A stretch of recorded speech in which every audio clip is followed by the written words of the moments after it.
Why don't we move on to TV though? Probably the medium that's been least impacted in terms of output so far. by COVID. Yeah. Now that probably will not be the case in the future. That will probably end up being music, I'd imagine. But yeah, I'd say a pretty strong year for TV up to this point. I Definitely. have quite a few shows written down here, but it's funny because I also have a lot more shows that I'm very disappointed by. So I definitely want to spend some time talking about that. Why don't we start though? I think with the shows that we enjoyed the most so far in 2020, start of the decade. What do you got? What's at the top of your list? Yeah, there's a lot of obvious ones that have kind of universal acclaim. Probably none other than Better Call Saul, Yeah. season 5, right? Mm-hmm. Which truly united Better Call Saul and Breaking Bad. The prequel meets the sequel, the original, in amazing ways. Reese Seahorn, fantastic. Once again, Tony Dalton as Lalo, iconic villain already. Like, there's just it was just such a great season, and it's really rewarding to everyone that has watched Better Call Saul to this point. And it's going to be a while before we get that final season. I'd imagine 2022 at best at this point, but highly anticipated for sure. Thinking back to that scene where Lalo comes to Jimmy's apartment when they're all there and confronts them, and the tension in that scene as it cuts back to like Mike with the sniper rifle, and Rhea Seahorn stepping into the shot. It's just so well done. The tension's incredible in that show. You're right, totally critically acclaimed. I think another show that is pretty widely said at this point to be one of the best on TV is Insecure. We just discussed it, and I really enjoyed the 4th season of this. I think the one critique that we had in that review was just that I think sometimes it can feel like they're running back the same patterns of the relationships on the show, but I think you actually start to see some of them mature and start to move forward a little bit more this season, especially the relationship between Issa and Lawrence. Just always fun. And there's the moments on this show, whether it's them dancing to Vince Staples, or watching the big fat bodyguard clap his cheeks while he's yeah. It's just so many things just stand out about the show. So it's definitely Condola virus, man. SMH. Oh God, what else have you been digging so far on TV this year? Yeah, so most of these shows at the top of my list are complete, but one that's in progress, I've only seen I think 4 episodes at this point, would be I May Destroy You on HBO from Michaela Cole, which we'll be talking about the season full when that concludes in August, but is a show that handles really serious subject matter, namely sexual assault, in really impressive ways, the way it juggles tone and supporting characters and whatnot. It's a really impressive show, and the true coming out party for someone who's already recognized as quite talented, Michaela Cole, as the showrunner or creator and writer, as well as the lead. So yeah, that's a special show to have as like one of the few things you're watching on HBO in the summer, when it's usually a leaner time period for the network. So that one is better than I could have imagined. Yeah, completely agree. And why don't we stay in HBO right now? Because I have a couple of HBO shows that have really stood out to me this year. The Plot Against America, David Simon's 4-episode miniseries, 6-episode miniseries, sorry, talking about the alternate history, basically, if Lindenberg had beat FDR for Lindenberg. You love adding that in. Yeah. Oh, it's just Lindbergh. Yep. I don't know why novel, of course. And just Simon, I think, just had a peak of his powers. He's been crafting these worlds since The Wire, maybe even before that. But that's really where he got his first notice, and he just continues to churn out these awesome tales that really build out place and time and emotion. I think back to the I think second to last episode might have even been the last, when they go to get the neighbor's son from Kentucky, and driving back through the back roads. It's that the tension, the anxiety, the pain you feel watching those scenes is just incredible. So shout out to David Simon. And then Betty on HBO, Dave, which I want to actually give you the floor with a little bit, because I think you have a little bit more to say about it, because you saw Skate Kitchen, and the you can compare those two, where I haven't been able to see it yet. Yeah, sure. That's based off of Skate Kitchen, a 2018 indie film that was, I believe, from Neon. It's on Hulu now, about a fictional film about real life female skate troupe in New York. That you have these young women playing fictional versions of themselves, and the show is kind of a continuation of that, not a direct sequel.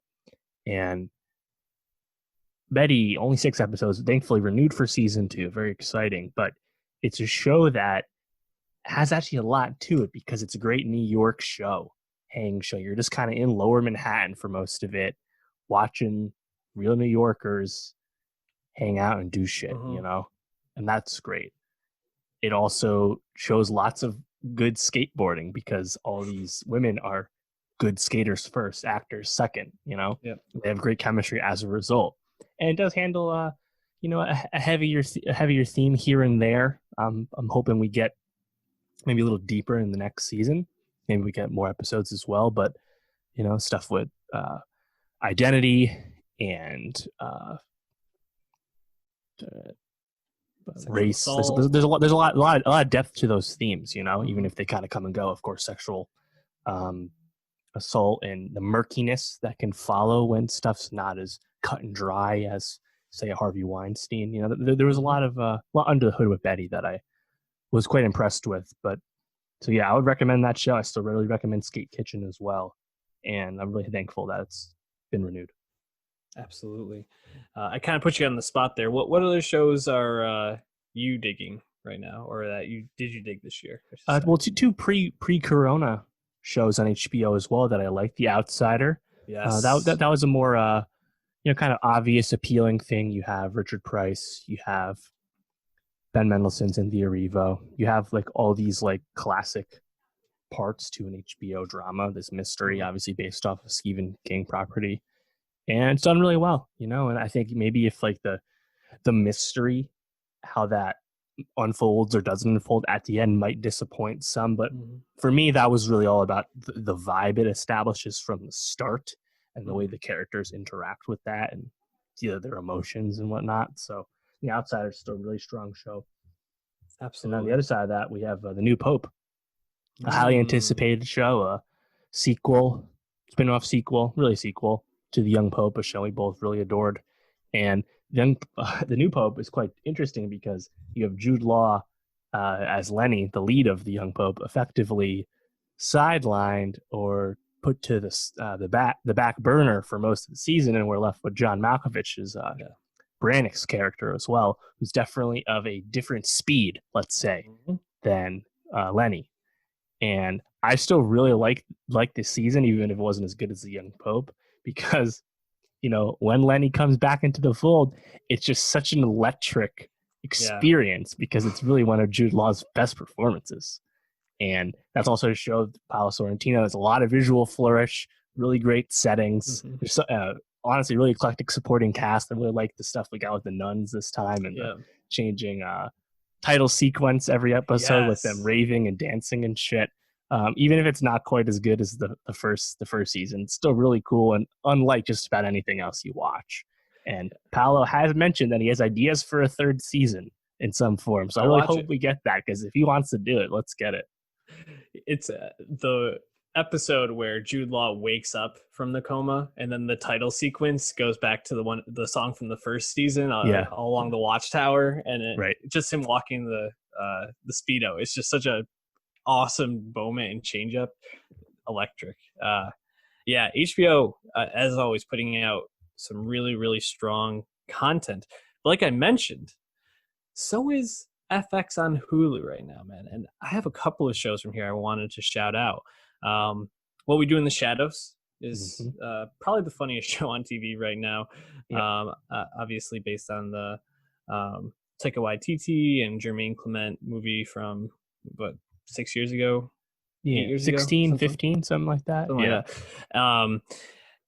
I mean, Matthew Berry might have given my favorite comedy performance on TV this year, especially as Jackie Daytona. I would go back and watch that episode anytime. There's not really even that much more to say about it other than like every single episode, I found myself like bursting out into laughter multiple times. So you have to watch that. Yeah. And then a couple others, FX on Hulu. Mrs. America. Dave, would this one have made your list? Oh, of course. Yeah, I think I have this at like number 3 right now. You mentioned with Crip Camp how that doc manages to weave in historical context and teachable moments, weaves that in with the progress that still needs to be made in the current day. Mrs. America also does that at its end as well. Yeah. And Mrs. America, through 9 episodes, is really just kind of a tour de force through second wave feminism in the 70s. You have all these different characters played by really all world-class actors, more or less. And even though it's centered on Phyllis Schlafly and not someone more desirable like, say, Gloria Steinem or Bella Abzug or something, you're still getting all this history, and just about everything you're seeing is accurate. It's how it's happening. You mean all these historic figures, and it's a great show to like watch an episode and then read the Slate piece about or read Wikipedia about, because it's really informative. I think it's an important history that not everyone really knows all that much about either. And like Plot Against America, you can watch this show and see unfortunate parallels to our moment today, because Mrs. America, of course, really highlights how the modern conservative movement came to be. So really, really special. And it's Cate Blanchett, coming to television. That's the peak of the benefit of peak TV, is that you can get world-class movie actors to do these miniseries that are low commitment and really elevate the shows as a result. Yeah, and I think it does a really good job. Obviously, Cate Blanchett is the driving force, but of kind of passing the ball around and giving all these big female stars their moments, right? Whether it's Sarah Paulson getting an episode near the end of the season, Rose Byrne as Gloria Steinem getting an episode, Margot Martindale getting an episode centering around her, Elizabeth Banks, like they all got a turn to shine, which I think is really impressive when you're diving into so much content, have so much talent to find a way to share the screen. Lastly, the last FX show I had that I really wanted to shout out, Devs. I guess there's 2 more. Devs is the first one. It's just stunning to think. Like as I think about the visuals more so than I think even the plot of the show, because when you think about that incubator and what Devs was and the images you saw on screen, and even if it doesn't really like make a lot of sense in terms of like how does this thing actually work, or how would that, like, what's the science behind this, seeing things like Christ on the cross, Marilyn Monroe having sex with I forgot who it was, but DiMaggio, like, maybe. Yeah, it was something like that. Like those moments, you're just like, holy shit, like this is like wild to like see these visuals and then have it kind of encapsulated in this show that is really thoughtful, man. Just Alex Garland crushing it. Everything he does is just visually captivating. Yeah, and I think what makes Devs so special is obviously Alex Garland doing a TV show following up Ex Machina Annihilation. That's really exciting. But the reason it's exciting goes beyond the visual talent he has as a director, because Garland, as a sci-fi auteur, just has interest in themes, I think, that matter more. He's not about solving the mystery. Devs is effectively the anti-Westworld, because it's actually about real themes, and the way the show is orchestrated is around the themes, and the plot is almost secondary. And to some, that is in fact a turnoff. That's okay. But Garland, even on his weaker stuff, just knows how to shoot his shot, I think, in a way that really is thought-provoking. And there's just, it is something that can actually sit with you, even if you don't like love where the plot went, So I think Devs is quite special. Shout out to Nick Offerman and Allison Pill, because I think they give really great, even if muted, performances, although Offerman gets to do a little bit more with some of the flashbacks, but just really, really strong. definitely check out Devs and check out Normal People, which I think, if you want to talk about a show that really thrived with COVID and people moving to the stay-at-home orders and quarantine, it might have been Normal People, because that came out kind of when things were starting up. People were home looking for something to watch, and Normal People really encapsulates this relationship of this really truly hideous looking girl and this very normal boy. Oh my And God. no, I mean, I think it does a good job of encapsulating these real back and forth relationship, and these two people who are obviously dealing with a lot of pain, trauma, self-loathing, and finding peace and growth within each other. It's a really beautiful story, if not frustrating at times. I think this is on your list. I see it in your background. Yeah, Normal People is right at the top for me. I just found the whole show incredibly captivating, and that relationship just so easy to invest in. And part of that goes, I think, with Paul Mescal and Daisy Edgar Jones just completely bursting onto the scene, star-making performances. They have incredible chemistry. They're great actors, and they really sell it. You also have kind of wildly good settings and stuff. We don't just stick around in, more suburban Ireland. We do move around throughout Europe, and I think Italy stuff in particular is like a really nice like visual change of pace. But yeah, just thematically, I really connected with it. And I haven't read the Sally Rooney book. A lot of people like to remind us that Normal People is based on a book in the comments on our review. I just say like, no shit, it's based on a book, like everything these days. It's not a TV show, Dave. It's a book adaptation made into TV episodes. And it's funny because Hulu did just confirm that we kind of knew this, but they did officially announce that Sally Rooney's first book, A Conversation with Friends, is also being developed largely by the same team. And I know some of the book fans of Normal People, I have reached out to those that I know, pointed out some things that you wouldn't be aware of if you didn't read the book and the way the show's narrative works. But for me, not having any experience to the book, I think it's like really fantastic season. And it's one of those, like, it's a mini series, I guess. It's a 1-season show, and you're just so invested in the relationship, and you want to see it succeed. Yes. And when things happen in unappealing fashion, it like affects you. And I think that's kind of that's how you know it's working. So right. I was really, really fantastic. I was going to echo that because a lot of the feedback we've gotten is, that maybe I should go back and rewatch because I had some nitpicks with the show upon our review. And I think on reflection, the fact that these things made me feel so frustrated when they didn't work out, or I felt like, why couldn't they just have made that decision differently so that they could have been together? It's because I was invested in these characters and rooting for them. And I think the show does a really good job, even though it probably follows Connell for 70% of it, or maybe like 65, of growing out these characters and why they might make the decisions they make. Even if sometimes I don't agree with it, or I think they might have gone a different way, you are totally sucked in and you buy into them. And like you said, Connell and Miriam, Daisy Edgar Jones and Paul Mescal, just total stars. And this is gonna probably be the thing that puts them on the map. So shout out to them. They aren't my favorite TV characters from this year, though. Who would you say is like your favorite performance on TV this year? Oh, that's a good one. Maybe Cate Blanchett. Really great. You mentioned Offerman. That's a good one. I think Michaela Cole's a good one. I think you're missing a major one. I would say Zoe Kravitz on High Fidelity. Another one I really enjoyed. But yeah, what are you going with? Tony from Survivor 40. Tony giving the best Survivor performance of all time. Spy Nests, just running the show, never getting a vote cast. Survivor All-Stars. Unbelievable. Yeah. Was just like a revelation. Missing sports and having that as something to look forward to on Wednesday, to think strategy, have physical challenges. No fantasy really to play. Yeah, so it really filled a void. Tony was awesome this season, very entertaining, and just a great season in general.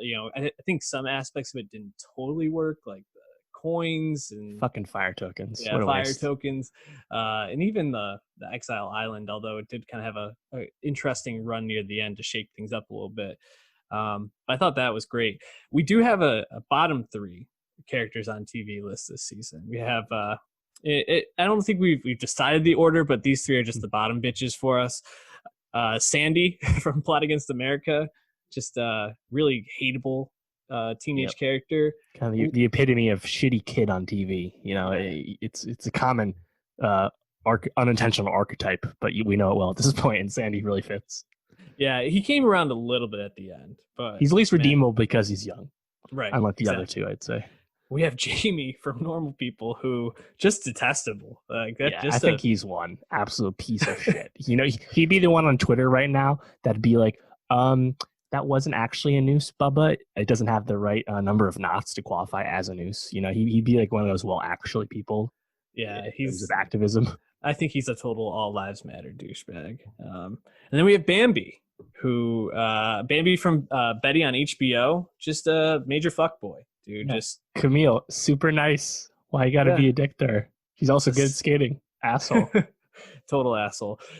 Couple of shows that disappointed you. Let's go through those kind of quickly. Well, I have an obvious one that I'll get to, but I think one of the genuine disappointments for just about everyone has got to be Space Force on Netflix. Yeah. Steve Carell and Greg Daniels reuniting. Steve Carell's return to comedy TV. Wasn't funny. It just wasn't funny. Yeah, and it's probably the product of something that came out way too soon. Like they effectively announced the show was greenlit at Netflix very soon after we knew Space Force, you know, in the U.S. military existed. Mm-hmm. So maybe that's it, but there's a lot of good parts to it, you know, and no season 2 officially announced. I'm sure it's going to happen because it was watched a lot. So yeah, I don't see anyone could find that anything but disappointing. I also was disappointed in Run. Yeah, that was my number one. Definitely has a lot of like ways that it would skirt convention in terms of the kind of show it was, and you have two appealing leads and Donald Gleason and Merritt Weaver.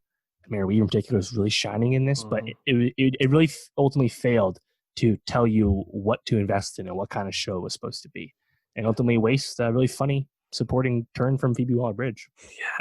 Yeah, really just a huge miss. That was my number one disappointment, as well as Homecoming season 2. Yeah. You know, we really not because it's bad. It's just it wasn't as high as season 1, and I think you know, you obviously lose Julia Roberts, but you still have Stephen James, Janelle Monáe jumping in, and I think just the themes it was going for and the season structure in general just didn't really work that well. So very disappointing. Kind of retreads similar ground, just the diminishing returns. And then I just wanted to point out 2 prestige shows that really just continued on the downward trend for me. Killing Eve, man, to go from that season 1 to this season. To say it, but it's the truth. Yeah, it's awful. And then Westworld, obvious, continues to be the biggest flop for me on television. It's terrible. Yeah, there's just nothing worth investing in when you spend this much money on a show for all the CGI. Like, right.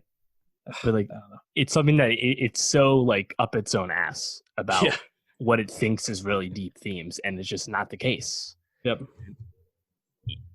You don't tell a story in a nebulous, mysterious way just to do it that way. You should have a reason. They never demonstrated any reason to invest in that. And Aaron Paul's, you know, coming to the show, and we're switching seasons. We're getting away from the park. There's all these appealing on the surface changes to the show that might have suggested a course correction, but no, the frame of storytelling is still really really poor.